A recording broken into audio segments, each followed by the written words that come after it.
the issue with the Crusades, let me start with this. The issue Mm-hmm. with the Crusades in our world today, right, especially since September 11th of 2001, as you Yeah. mentioned, is that there is widespread recognition of the term Mm. Crusades, but there is very little appreciation or understanding for what the crusading movement historically was.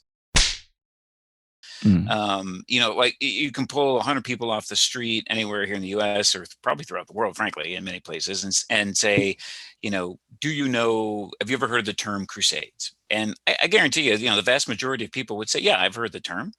And then you ask them, well, what is the Crusades? They'll probably paint a picture something like this, right? That the Crusades were launched by a Christian Europe as a with these barbaric warriors who traveled thousands of miles away from their home to kill Mm. peaceful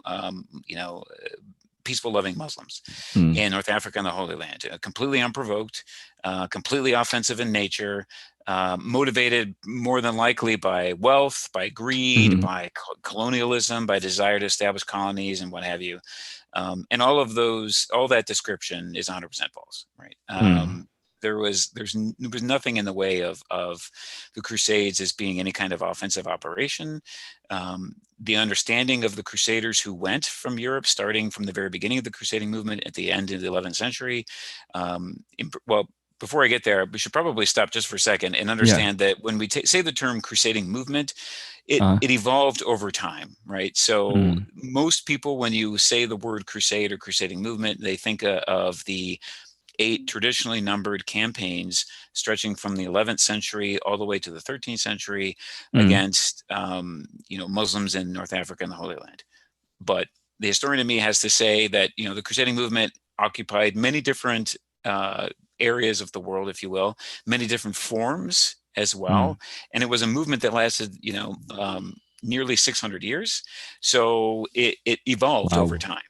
Yeah, it evolves Uh. over time, right? So, but if we're looking at just the ones that lasted from the 11th century to the 13th century in North Africa and the Holy Land, these were campaigns called for by the Pope to help liberate ancient Christian territory, which had been conquered by various Islamic armies over the century from the rise of Islam in the 7th century. They began in the 11th century, primarily because of the arrival of a group of people known as the Seljuk Turks, who came down out of the Asian Mm. steppe Mm. into what is now modern-day Turkey. At the time Mm. was Mm. the Eastern Roman imperial province of Anatolia. And they took over that province. Eventually, they won a big battle in 1071 against the Eastern Roman Empire. And then the Eastern Uh. Roman Emperor sent representatives to the West, to the Pope in particular, asking for military aid. And so the beginning of the Crusades Mm. really Mm. was a response to this request for military aid to defend Christian territory. Pope Urban II jumped on that request, if you will, and he expanded it and made the Mm. objective of the campaign to be the liberation of the holy city of Jerusalem. Mm. Because there were reports leading up to that time period of pilgrims leaving Western Europe, going to the Holy Land, and being attacked and being killed Mm. by the Seljuks and other Muslim groups in the area at the time. There was also reports of indigenous Christians and Jews living in those areas who were also being harassed and killed. And so this was Mm. in the minds of those who participated, these Christian warriors, it was an armed pilgrimage that was penitential in nature, that was Mm. defensively and part of a just war in order to defend those who were being attacked, Christians who were being attacked, as well as to recover property, territory that had once been Christian, all of which meets the criteria under the just war theory, if you will. So that's how Mm. what they saw they were doing, Mm. and that's how we have to understand it, and it's the most historical way to understand those events. Mm. There's one video that I saw that convinced me that the Crusades are necessary, and it's a video of the world map of how religions has spread throughout the centuries. And you can see there that at the end of the first millennium, Christianity has already spread throughout Europe and Africa, but Islam conquered a big chunk of it.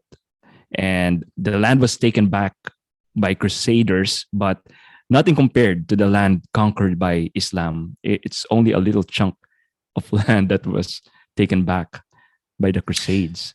Yeah, absolutely. And it didn't even last very long, frankly. I mean, most of North Africa, which had been was ancient Christian territory. I mean, some of our Mm, greatest saints came from Africa, right? Saint Augustine, many of the councils of the church were held, in these areas, in certain areas in North Africa, or in modern day Turkey, for example, councils of Nicaea. And mm, most of that territory was never liberated, if you will, right? The Holy mm, Land was, and about a 600-mile frontier along the coast of what is now, Lebanon's and Israel, was liberated. In Turkey was liberated, but it didn't last very long. It only, for example, the First Crusade was the only fully successful crusade, and it did liberate the holy city of Jerusalem in the summer of mm, 1099. mm, But Jerusalem was only fully under Christian control for 88 years. mm, Soon thereafter, in the 12th century, it was once again taken over by Islamic forces, by mm, Saladin. So, it wasn't lasting, which leads to my other point you brought up about, are the Crusades really the source of this modern day tension between Islam and the West? And yeah, that yeah. was used as an example, right? Or people were Mm, trying to just explain why did these attacks in 2001 happen. And as you mentioned, Bill Clinton and others floated this idea mm, that, well, it was because of the Crusades. It was the Islamic memory of the horrible things that the Westerners did to Muslims during the Crusades. And that's completely false, right? I mean, the first actual history of the Crusades in Arabic didn't appear until 1899.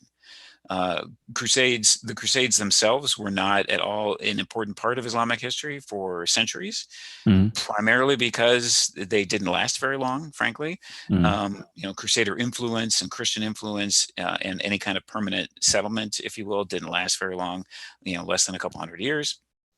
And so it kind of passed out of memory. It wasn't really until you get into the 50, like in the 20th century, the mid 20th century, and into the later 20th century, where Arab nationalists and Arab and Muslim terrorists begin to utilize this perceived image of what the Crusades really mm, were to mm, further recruitment, to try to separate themselves from Western governments who had moved in after the First World War and as part of the Second World War as well, to really establish colonial enterprises in these areas of the world. And it was a reaction to those mm. that kind of brought this negative image of the Crusades into the Muslim mind, which hadn't been there for centuries, or hadn't been there at all, really.